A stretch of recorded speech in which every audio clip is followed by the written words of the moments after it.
And here we go. We're going to talk about gender, masculine and feminine. In English, gender really doesn't have very much at all to do with the language. But some of the Romance languages, like Spanish and some of the other languages, where gender is extremely important. Uh, in Spanish and some other languages, the language assigns every noun and every adjective that modifies the noun to either be masculine or feminine. And that's not something that we normally do in English.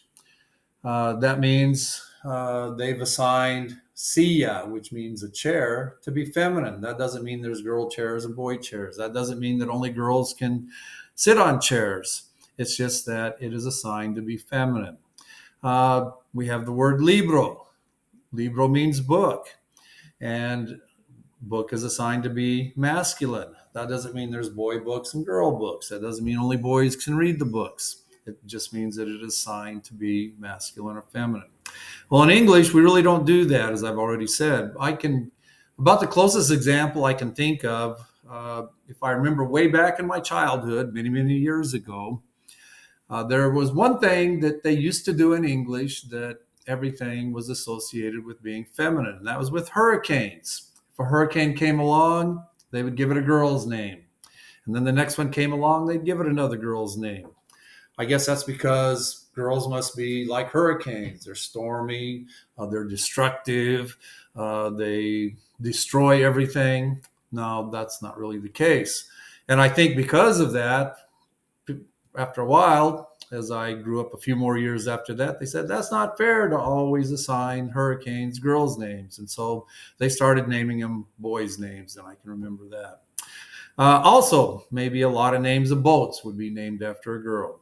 That's the only ideas I can think of in English that have anything at all to do with this idea of masculine and feminine. But again, in Spanish, every single noun is assigned to be masculine or feminine. Well, that causes a problem for us if we speak English because we don't have any experience in our language with something like that. And so, how can we determine if the noun is going to be masculine or feminine? Well, I'm going to give you a couple rules. If I give you these rules, then you should be able to decide if the word is masculine or feminine, even if you don't know what the word means. Well, the way that we tell is we look at the last letter of a singular noun. And if the last letter ends in L, O, N, E, R, S, what's that spell? Loners. If it's one of those letters, there is a 97% chance that the word is masculine.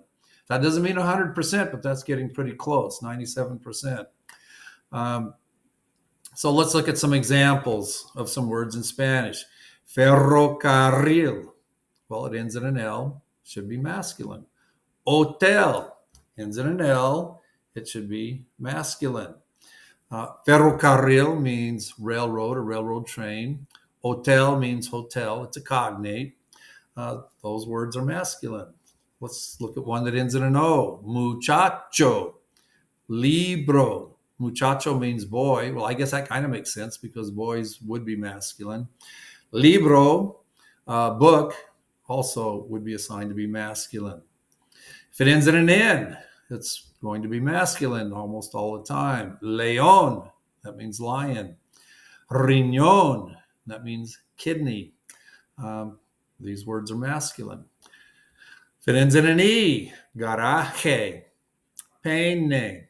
Garaje means garage. Pene means comb. They end in an E. They're assigned to be masculine. If it ends in an R, actor, motor. Yeah, both of these words are cognates. Actor looks like actor. Motor looks like motor. Notice spelled exactly the same way, but it's pronounced a little bit differently because in Spanish, every vowel always has its own sound, not like in English. If it ends in an S, yep, there's singular words that end in an S in Spanish. That'd be autobus is an example. Mes is an example. Autobus means bus. Mes means month. All of these are words that end in Loners, and they are assigned to be masculine. Well, so that was our first rule. Loners, Loners, word should be masculine. If the last letter of a singular noun ends in the letter D, ION, Z, or A, there's an even better chance that that word is feminine.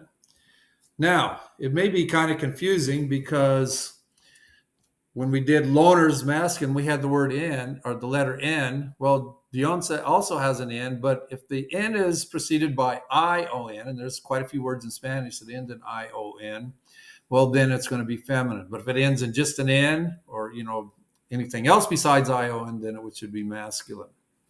Well, let's look at some words. Again, you may not know what these words mean, and yet we'll still be able to tell whether they're masculine or feminine by the last letter of the word. Well, the first word we have is pared. That ends in a D. Red ends in a D. Pared means wall. You look at red, and I bet you're thinking, oh, that's the color red. Well, guess what? It's not. They would call this a false cognate. It looks like a word in both languages, but it doesn't mean the same thing. So this would be red actually means like a net or internet. They use the red for internet, or they use red for a net, like you go fishing with, or you throw the basketball through the hoop and it goes through the net. They're assigned to be feminine. Vacación, televisión. Well, it ends in an N, but we can see it's ION. Therefore, it's going to be feminine. Vacación is vacation. Televisión is television. If it ends in a Z, luz, cruz, it would be assigned to be feminine. Luz means light. Cruz means cross. If it ends in an A, muchacha, limonada. Muchacha means girl. Oh, that makes sense. It would be feminine. Limonada means lemonade. Well, that's also assigned to be feminine. So now we've learned the rules. If it ends in LONERS, it's probably going to be masculine. If it ends in DIONZ or A, it's probably going to be feminine. Well, I have a list of words, and I want you to determine if they are masculine or feminine. So here we go. I'll kind of talk you through it. Gato ends in an O. Oh, loners. Oh, gato should be masculine. So if you're doing this on your piece of paper, maybe you ought to write M for masculine or F for feminine, behind each one of these words. In fact, let me pause for just a second and give you time to do this. And so you pause the video and you go through and you write down whether you think they're masculine or feminine according to the rules that we had, and then I'll come back. So 3, 2, 1, pause. Okay, we're back. You should have given your answers. Well, let's look at your answers and see if you got them right. Mama ends in an, let's go back. Gato ends in an O. It is masculine. Gato means cat. Mama ends in an A. Dionsa, oh, that's feminine, and it means mother or mama. And that makes sense. It would be feminine. Bebe ends in an E. E would make it, from loners, would make it masculine. Raton ends in an N. It's not an ION, but an ON, but it's not ION, so it's going to be masculine. Bebe means baby. Raton means rat or mouse. Extranjero ends in an O. Loners, that would make it masculine. Extranjero would be a foreigner or a stranger, or foreign or strange. It can be both of those meanings. Niño ends in an O. Loners, oh, that'd make it masculine. That's child. Vos ends in a Z. Dionsa, that'd make it feminine, voice. Casa ends in an A. Dionsa, that would make it feminine. Casa means house. Corazon ends in an N. It's not ION, so it's N. It's going to be masculine, and that means heart. Estación ends in an N, but it is ION, so now that will be feminine. Estación either means station or a season, like a season of the year. Barril ends in an L. Loners, that would make it masculine. Barril means barrel. Playa ends in an A. Dionsa. That would make it feminine, and that would be beach. Fuerza ends in an A. That would make it feminine because of dionza. Fuerza means a force. Luz ends in a Z. Dionza, that make it feminine. Luz means light. Hombre ends in an E. Loners, that would make it masculine. Hombre means man. Autoridad ends in a D. Dionza, that make it feminine. That would be authority. Sonrisa ends in an A. Dionza, that would make it feminine. That would be smile. Dolor ends in an R. Loners, that would make it masculine. Dolor means pain, a pain. Cruz ends in a Z. Dionza, that make it feminine. Cruz means cross. Verdad ends in a D. That would make dionza, that would make it feminine. Verdad means truth, the truth. Motor ends in an R. Loners, that make it masculine, means motor. Brazo ends in an O, that make it masculine, loners. Brazo means arm. Train ends in an N, that make it masculine. Train means train. Anden ends in an N, that would make it masculine with loners. Anden would be the loading dock, the landing, or the platform. That's where you get on and off the bus or a train at the station. 25. Oh, notice there is a little asterisk, a little star in front of it. If you remember, I told you that if we go back and look, if the word ends in loners, there's a 97% chance that that's going to be masculine. Well, there's a 3% chance that it won't follow the rule. If it's dionza, there was a 98% chance that dionzera would be feminine, but there's 2% of the time it doesn't follow the rule. So what I will do is anytime we run into a noun that doesn't follow the rule that I gave you, I'll put a little star next to it. That'll help you remember that it doesn't follow the rule we would expect. Mapa ends in an A. We would expect it to be feminine, but mapa is actually assigned to be masculine, and that means map. Gente ends in an E. We would expect it to be masculine, loners, but it's not. It's assigned to be feminine. Gente, people.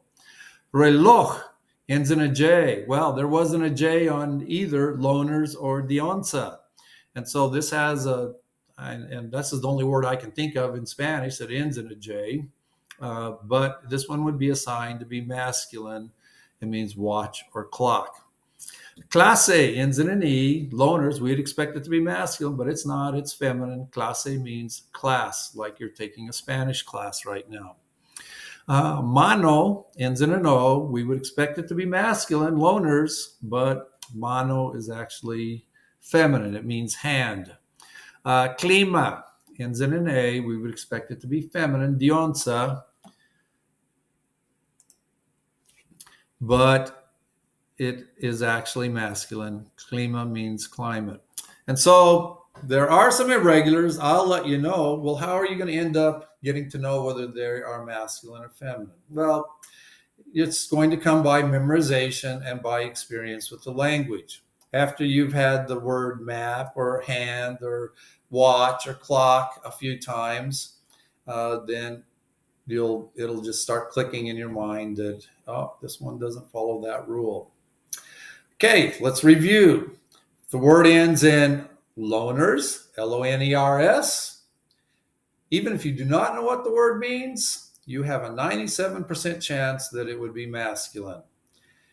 3% of the time, it won't follow the rule. If the word ends in dionzera, you have a 98% chance that that word is feminine. And there's 2% of the time it doesn't follow the rule.